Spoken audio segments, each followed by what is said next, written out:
My great pleasure to introduce our next speaker, James Zhu. James is an associate professor at Stanford in the Biomedical Data Science Department with appointments in both computer science and electrical engineering. And in a, okay, all right, great. Sorry, I was saying James Zhu is an associate professor in the Biomedical Data Science Division Department at Stanford University. He's with courtesy appointments in computer science and electrical engineering. And James has made a tremendous impact using AI research on a really extraordinarily broad array of fields, including biology, genomics, even clinical medicine as well. So he's a two-time Chan Zuckerberg investigator, and he also has been recognized with the NSF Career Award. Yeah, so thanks for coming, James, and we look forward to your talk. Great. Well, thank you very much for the introduction, and thank you for the organizers of this really wonderful symposium. So I want to share some quite recent thoughts we're exploring around this idea that I call sort of language-guided biology, right? So the motivation for this idea is that we've seen these really tremendous advances, right, in large language models like GPT-4. And one big reason why these models are very powerful is they've been trained on this huge amount of textual corpus. Right, so this includes millions of research articles, including most of the PubMed, bioRxiv, arXiv, and so on. Right, and as a result of this, right, these models have basically learned a huge amount of biomedical knowledge. Right, their reasoning capabilities are still quite limited, but they have actually learned and memorized a lot of knowledge. Right, and now people can use them to explain concepts and ask basic questions and so on. So, given that these models have learned so much biomedical knowledge, right? What we want to explore is that can we actually use these models as a way to systematically generate strongly informative priors, right, for building other kinds of biomedical analysis and algorithms. So that's what I want to explore today of this idea of these models as priors. So why do we want to generate informative priors, right? So in many parts of biology and applications of machine learning, right? When we build statistical models or machine learning models, it's often quite useful to think about how do we incorporate domain knowledge, right, into these models, right? And by doing so, we can make the models more data efficient. Maybe they require less training data, but we can also reduce and mitigate potential confounder to these models by teaching it potentially more causal mechanisms. Right, so there are a lot of reasons why we want to have informative priors and domain knowledge incorporated into these models. But it's actually quite challenging to do that in a systematic way with standard deep learning models and algorithms. All right, so to give you an example, right, so I recently read this paper, which is quite informative. It's called The Hallmarks of Aging. Right, so it's actually very nicely synthesizes many decades of research to synthesize these 12 different hallmarks of aging. Right, and as a human researcher, I read these 10 pages of PDF, actually learned a lot of insights about what are the mechanisms of aging in different areas. However, if I'm trying to build a deep learning model, right, that's trying to, let's say, predict biological ages, right, from individual cells, ideally, I would like to have my model actually read the same article to learn about all these priors and knowledge about aging hallmarks. But that's actually very hard to do, right? It's very hard to actually inject this kind of unstructured prior information and insights, especially the more higher level insights, into my standard machine learning or deep learning models. So the idea of these kind of what we're calling a language-guided biology is that now that we actually have these large language models like GPT-4, right, can we actually use these models basically to translate all these biomedical insights, right, that's in the form of text, but into something that's machine readable that can become the informative priors for task-specific algorithms. Right, in this particular case, the recipe that we'll explore and that we propose is that we'll take these informative texts, right, so they're often in the form of language. We're actually going to use GPT to generate basically embeddings, right? So in other words, we're going to look at how the model actually, with their internal representations, actually represent all this knowledge, extract those embeddings, and then use those embeddings and as basically informative inputs, right, into my downstream predictive models. In this case, could be your neural network. And you can view this almost as basically having the language model essentially is almost like a translator, right? That translates from the human insights that's in the form of language, human language, right, into something that's machine readable, basically into a set of embeddings that can then be easily fed into more downstream algorithms. Right, so that's the recipe of language-guided biology, and I want to illustrate this through a few concrete examples. So the first example is how we're going to actually use these language models to first derive informative priors, informative embeddings of genes and cells, this approach that we call GenePT. And then second example is to how we actually use the semantic knowledge, right, from these priors as a way to fine-tune very powerful protein models like ESM or AlphaFold, right, to further improve the functionality of those models. And the third example is to actually optimize designs of small molecules based on textual feedback. Right, so I'll pick these examples to actually cover quite diverse kind of data modalities from genes to proteins to small molecules to illustrate how you can actually apply this kind of recipe of language-guided biology across many different problems. Okay, so starting with the first example, right? We actually the starting points sort of very fundamental, basic questions like how do we actually represent and think of a gene, right? So if I look at like a textbook, right, standard representations that I view this as a sort of a sequence of nucleotides, right? And actually, people have made a lot of progress in building machine learning models just using this kind of sequence representation. Another common representation is I can represent a gene by essentially sort of its functions or some sort of gene expression, correlations, covariations across different cell types. Right, so in that approach, right, people look at this gene by cell matrix when you have single cell data from millions of cells, and by looking at the covariation patterns of the genes across different cells and different cell types, then they can derive embeddings or representations that also capture some information about that gene. Right, so that's also an approach that's been leveraged recently by with our so-called single cell foundation models. So the approach that we would propose is sort of an alternative, a different one, right? We say that, okay, so this gene actually is really represented by the thousands, sometimes tens of thousands of biomedical papers that's actually studied the function of this gene, right? A lot of those insights sometimes are in the structured data, but all of those insights are actually in the unstructured data in the form of text. Right, so can we actually basically use language models as a way to essentially extract that information to come up with informative prior for each of these genes? So here's the approach. It's actually very simple, very intuitive, right? So basically for each of these genes, right? So we could essentially, curate the literature automatically, right? And essentially then we feed in those literatures, right, into GPT-4. And we don't just ask GPT-4 directly, like what do you think this gene is doing? But we actually basically extract all of the embeddings from the internal models that represents GPT-4's representation of that gene, right? Given the context of all that literature. So the output then is basically going to be like a few thousand dimensional vectors, right? Essentially another feature representation or embedding of that gene, which then can use as sort of the informative prior for building downstream task-specific machine learning models. So just to give you a concrete illustration of how this works, we're actually going to use this to see how we can use them to predict perturbation outcomes of perturbing or knocking down different genes. Right, so the idea here is that we're going to use data from like perturb-seq kind of experiments, right? Where the goal here is that you knock out or knock down some specific gene, but you want to predict what's going to be the expression changes of the remaining genes after you knock out a particular gene. Right, and that's quite useful for example, for developing targets and therapeutics. So this is actually relatively easy to model now, given that we have this sort of GenePT embeddings, right? So basically, if I'm trying to knock out a particular gene, right, this perturb gene, I can just embed it, right, using the GPT-4 model to extract the vector representation. And then I can train any very simple algorithm, F, right, to predict the changes in expressions of all the remaining genes. In this case, we actually just use a very simple linear model, right? So F now is going to be a linear model that takes its input, right? This 1,000-dimensional embedding of the perturbed gene. It's going to produce an output, right? Which is going to have the dimensions, number of genes, to predict the changes in expressions of each of those remaining genes, right? But you can also use other models for F, like a linear neural network, but we'll actually find that even a linear model works very well. And how we do these experiments that you then train is on perturb-seq data, where you train it on a set of genes that you knock out, right? And then you test the model's predictions on a held out set of genes that you knock down or knock out. And so even having like a very simple F, right, being a linear model actually works quite well and consistently give us the best results across many of these different perturbation studies, right? So each column here corresponds to one of the real experimental perturb-seq experiments.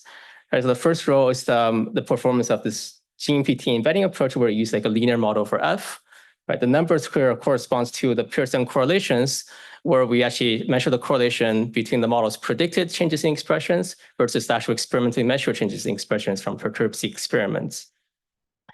And just to explain the other rows, right? So SCGPT and GeneForm are basically two single-cell foundation models that they're basically taking this second approach I mentioned of basically trying to learn gene embedding some of these covariation correlation data information, right? And essentially we basically train the same kind of simple linear models on top of those embeddings, and those models extract some information, but it's actually notably quite a bit worse than just the literature-based embeddings, right? And GEARS is basically a deep learning model that's sort of specifically designed for this task of prediction gene expression perturbations. And the mean is basically a simple baseline where you actually just take the expressions of the genes in your training set, right, as the prediction. That actually works relatively well, even compared to some of these deep learning models like GEARS across some of these data sets. But we do see that training a very simple model on top of the literature-based embedding is actually systematically much better. Right, and because the model itself F is as simple as possible, right? It's just a linear model. I think this shows that really the information comes from the prior knowledge rather than from the F itself. So in addition to generating informative priors, right, for genes, we can also generate informative prior for individual cells. So this is also quite intuitive now, right? So the idea here is that if I actually have a cell, maybe from a single cell RNA-seq experiment, where I have the cell represented by the gene expression vectors, and now that I actually have an informative embedding, right, for each gene, to generate the embedding for that cell, I can just basically take their dot product, right? So essentially, the cell then is represented by a weighted average of the corresponding gene embeddings, where the weight of each cell is basically the some normalized log values of the gene expression of that gene in that cell. Right, so this again would be sort of the simplest representation you can get for individual cells that leverages the semantic knowledge of the GPT-4 models. So here, there was actually quite a interesting recent paper, this paper in Nature Methods a couple of months ago that actually says, okay, you could actually just directly ask GPT-4, right, to annotate cell types for you, right? So what they do is that they actually just get for each cell, like a sort of marker genes, give those marker genes to ChatGPT and just ask it, like, what is the cell type? And here we find that actually, by looking at the embeddings of GPT and to classify cell type, it's actually much more accurate than just asking the model itself. Right, so these are basically single-cell RNA-seq data sets where we have expert annotated ground truth. On the left is basically you just take each of the cells and directly put the marker genes into GPT-4 and ask the model to annotate what's going on, what's the cell type. Right, you see a lot of these off-diagonal elements, which corresponds to the models actually making these misannotation mistakes. And on the right is where we actually just take the embeddings from GPT-4, right, and do the annotation, right? So it turns out that basically getting the embeddings, the internal representations of the model from GPT-4 is actually much more reliable than just directly querying the algorithm itself, right? Because there you can actually sort of account for the different uncertainties and also filter out some of these confounders. And this works well across a few different, several other different data sets we tried. And the last example I want to show from the cell type annotation is that people have also used this to basically classify different diseases associated with single cells. Right, so here is basically we have single cell sequencing data from patients. Some patients have dilated cardiomyopathy, others have hypertrophic, and then there are some corresponding healthy controls. And the idea here is also very simple. You don't take each of the individual cells to sort of classify, can you tell which whether it comes from a particular patient or come from the healthy controls. Right, and it's really basically a way to test how informative the different embeddings are. And here again, we see that basically taking the sort of strongly literature-informed priors for the embeddings helps us to really classify quite accurately the different disease categories. Okay, so there's a bunch of other considerations that I don't have time to go into in depth. But those are all covered in detail in this paper that we have. But for example, you might wonder, does this actually work with other large language models beyond GPT-4? So it turns out that you can also take open source models like the latest Llama models. The performance are a little bit worse than GPT-4, but the Llama models have also actually learned a lot of biomedical knowledge. So they could also serve as informative embeddings. The other question that people might be curious about is like, how important is a specific version of the text that we put into describing each gene? right? So we actually did a lot of ablations in the paper. So for example, you could even just take the gene name itself, like OCT4 or SOX2, it's the name of the gene itself without any additional textual descriptions. And because the model have read so much of the literature, just the name from the gene name, it also contains quite a strongly informative prior. But just taking the gene name also generates quite useful embeddings. If you do some additional curation to get higher quality literature information, that can sort of marginally further improve the embedding qualities. But even for the more common, like human disease-related genes, just the gene name itself is actually quite informative. And we also do a lot of work to make sure that here we can also test how well the models work on new data. So latest experimental proteomic data that came out after the model's cutoff dates to ensure that it's actually not just memorizing, but generalizing. So the second example I want to show is how we actually apply similar approaches to help with the protein structure models. And the idea here is that the protein structure models like ESM and AlphaFold to some extent, they've already learned a lot from these evolutionary data, right? So it looks like these amino acid sequences across evolution to learn the covariation patterns. That's very powerful, but it's also missing a lot of the more fine-grained information we have from the literature, right? From all the GWAS and biophysics of what the protein's doing, how this relates to different human disease and phenotypes. So here the approach that we take is sort of similar, right, to the strategy I showed you before for the gene set, right? Whereas we call this for a ProteinCLIP. So again, for each protein now, we have two representations, right? The sequence or the amino acid representation, which can then be fed into ESM to generate the sort of the ESM-based embeddings. In parallel, we also have the literature curation for each protein, which then we can go feed into GPT-4 to generate sort of semantic embeddings. And then here what we do is basically use the semantic embeddings as a way to lightly fine-tune the sequence-based embeddings from ESM or from AlphaFold.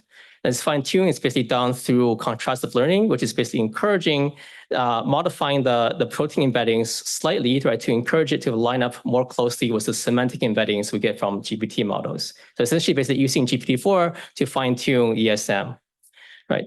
And this is all done by fine-tuning what are these called, these projection or adapter layers. And what we see is that even just from having a small amount of fine-tuning based on the semantic knowledge from GPT-4, that actually does help to improve some of the usefulness of the protein embeddings from ESM and from AlphaFold. Right. So one way we can do this is basically by looking at how well can we actually use the embeddings, either the original embedding from ESM or the fine-tuned embedding from ESM plus GPT, right, to predict things like the effects of specific mutations. Right. So one way to do this is using these deep mutation scan experiments. So each row here corresponds to one of these deep mutation scan experiments where people actually take a protein, systematically modify, right, each of the amino acid and see how does that change the function or stability structure of that protein. So basically the y-axis indicates how well would we be able to actually predict which of these mutations, variations is able to have the largest effect on the structural stability of the protein. So further to the right means that we have better ability to predict. So the different orange dots corresponds to if I just take the state-of-the-art ESM2 embeddings itself, again, it's trained on evolutionary data, right, to see how well can that actually predict the protein, the effects of individual sequence mutations. It does reasonably well on several data sets, but also not as well on some of the other experiments. And the blue dots corresponds to if I do this additional adaptation to further fine-tune each of the ESM models a little bit based on the GPT-4 semantic embeddings. Right, you can actually see that in these cases is pretty consistently give quite a substantial boost in the ability of these models, right, to predict these downstream effects. And here the intuition is that we think that by doing this semantic fine-tuning is actually teaching the ESM type models or the AlphaFold models which parts of their latent space tends to be more sensitive, right, to the downstream functions, which is described in terms of the text, right? So that when you actually then make these deep mutation scan perturbations, those directions are further highlighted by the models. And this actually works quite well across, if you can take different smaller versus larger ESM models, you can do this fine tuning, both for the smaller model versus the larger ones, you actually see even larger boost, interestingly, when you do this semantic fine tuning for the largest ESM models versus the smaller ones. So that's kind of surprising to us, but that's sort of interesting. And finally, we've also seen there are other applications, for example, like detecting remote homology, where actually by doing this additional literature-based semantic fine-tuning, we can actually substantially improve over just taking the protein sequence model, right, based embeddings itself. Great. So the last example I want to give to illustrate this idea of language-guided biology is for small molecule optimization. So if we look at the sort of standard pipeline, right, for small molecule optimization in the era of sort of deep learning, the idea is that often we want to use basically differentiable optimization, right? That's essentially the trick that enables all of the deep learning to work, is basically identify some sort of differentiable loss functions, so that maybe given like a small molecule, you fit into your differentiable loss, which could be your binding score or some downstream admit properties. And then that provides like a feedback, a numerical gradient, which is essentially a way now to tell the algorithm how you can locally change or modify or improve your small molecule given that numerical feedback. So what we want to explore is sort of an alternative approach where we do not actually rely on differentiable optimization, but we want to explicitly use sort of discrete or non-differentiable optimization in the form of text.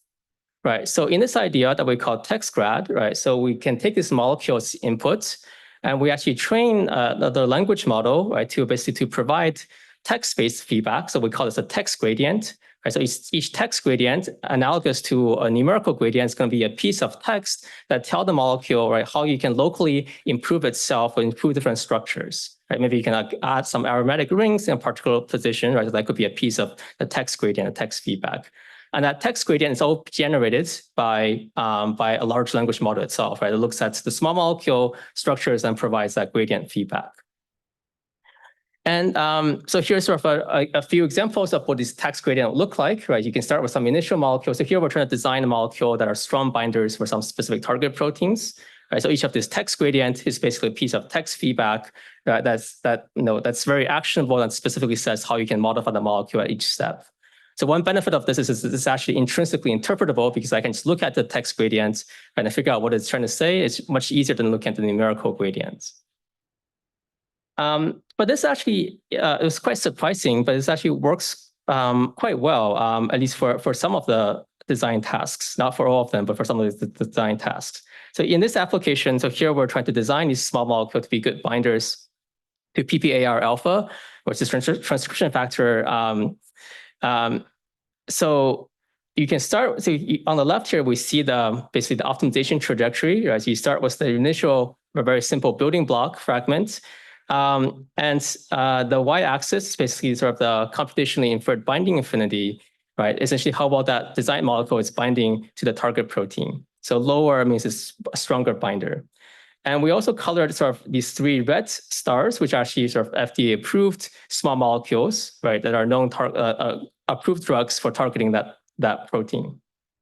So after a few iterations of optimization with text grad, right, this text-based feedback updates, then we can actually get like a new small molecule. It's actually, it's a novel molecule. So it's different from any of the existing molecules. That also actually has quite promising properties compared to some of the existing molecules. And basically, we've done this across about 60 target proteins, right? Where essentially for each of those target proteins, we can use this text-based molecule optimization. And after you do this optimization, essentially this blue contours indicates sort of that's where the regime of the molecules you end up with, right, has quite good binding properties and also reasonably QED scores. The red contours indicates basically essentially the best existing molecules that come from drug bank. So these are already FDA-approved molecules for each of these protein targets. And we can also compare with a lot of other more deep learning or differentiable optimization based algorithms for molecular optimization, right? So these other different color curves correspond to these differentiable optimization models. We can see that across pretty consistently. Sort of actually this text-based optimization ends up being faster and also converges to higher binding affinities and more specific molecules compared to if I just use the standard deep learning differentiation-based optimizations. Great. So I think this is like a good time to sort of wrap up. So, taking a step back, right? So I hope to use these three examples to illustrate this concept that we're calling sort of language-guided biology, right? And really the idea behind this is to see, can we actually use human language as sort of the foundational data modality right? The fact that we have so much of our biomedical knowledge just in the form of language rather than in the form of structured data. If we could actually use the human language as a foundational data modality and then map on top of it these other kind of genomics, proteomics data, then this can be sort of a great way to inject a lot of domain knowledge and biological priors right, into your downstream task-specific models. And I try to illustrate these three ideas across these three different domains, right? For GenePT, for injecting this knowledge into single cell and gene level analysis, ProteinCLIP for fine-tuning ESM and protein structural models, and then TextGraph for optimizing small molecules based on these textural feedback. And I want to especially acknowledge my students and postdocs that led these different works. So Yichen led the work for GenePT, Kevin Wu, who's working together with Howard Cheng and myself, led the work for ProteinCLIP. And then TextGraph is developed by Joseph Bin and Bert Yuksek Gono. And also want to acknowledge our collaborators and happy to take any further questions.